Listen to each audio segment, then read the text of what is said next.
Big boss Marathi season 5 ची TRP सध्या top वरती आहे।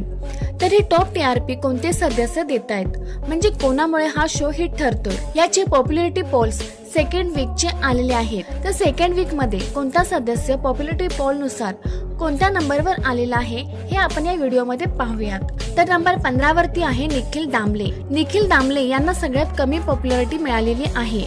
नंबर 14 वरती आहे योगिता चव्हाण। नंबर 13 वरती आहे घनश्याम दरोडे। नंबर 12 वरती आहे पंढरीनाथ कांबळे। तर नंबर 11 वरती आहे वैभव चव्हाण। नंबर 10 वरती आहे इरिना। तर नंबर 9 वरती आहे जान्हवी किल्लेकर। नंबर 8 वरती आहे आर्या जाधव। नंबर 7 मध्ये आहे वर्षाताई। नंबर 6 वरती आहे अरबाज पटेल। नंबर 5 वरती आहे अंकिता वालावालकर। नंबर 4 वरती आहे अभिजित सावंत। नंबर 3 वरती आहे निकित तंबोळी। नंबर 2 वरती आहे धनंजय पवार आणि नंबर 1 वरती आहे सर्वांचाच आवडता सूरज चव्हाण। तर या पॉप्युलॅरिटी पोल्स बद्दल तुम्हाला काय वाटतंय कमेंट मध्ये नक्की सांगा आणि व्हिडिओला लाईक शेअर सबस्क्राइब नक्की करा।